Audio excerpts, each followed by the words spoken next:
मंजू काय केलास? गेली होती त्याच वाण्याच्या पोराबरोबर. हा एकदा पोर पाळला तरी अक्कल नाही आली तुझ्या आईला तुझ्या. हा त्याला 3 पोरं आहे. हा तिचा नवरा इथं उभा आहे.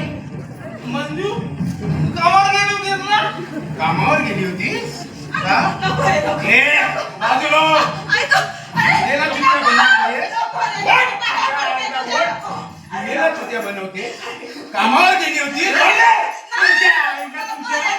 कामावर गेली होती. कामावर गेली होती. हा थिएटर म्हणजे काय काम काय तुमच्या आईला तुमच्या? हा ए इकडे सोड रे. हे शर्ट आहेत ना, हे शर्ट धुवून टाक. त्याच्यावरचे डाग गेले पाहिजे. काय केलंस नरू? काय केलंस? मारवा केला त्या वाण्याच्या पोराला. गुरगुरतो आणि मलाच बोलतो तुझी बहीण झोपते.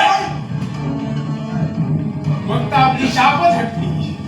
त्याच्या आईला उचलला तो दगडाने घातला त्याच्या डोक्यात. म्हणजे जर ठार मारलं तुला काय करायचं ते 12 भानगडी. तू आणि शांत नाही बसणार. तू पोलीस कंप्लेंट करे. पोलीस त्याच्या आईला पोलीसच्या घरात तिनं कळलं ना तर वाट लावून टाकीन चालायची. पैसे दे चल. मला इथं कल्टी खाऊ दे चल. पैसे दे. पैसे नायक म्हटलं ना. आता उगाच लढू नको सांग मला. नसतील ना ते तिच्या नवऱ्याकडनं घे. दे चल. कुठल्या तोंडात बाबू? माती घातली तोंडात माझ्या. माझ्या कांडीला खाज नव्हती. तुझ्या पोरीमुळे बापड्यात पडलोय मी. समजलं ना? दे चल.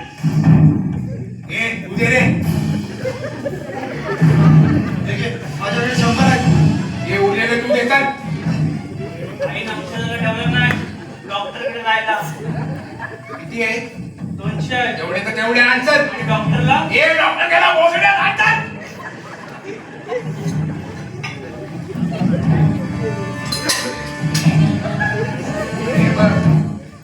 ही राण जर या घरातनं बाहेर पडली त्याची मर्डर झाली म्हणून समज. तिथं जेवण बंद करून टाकायचा.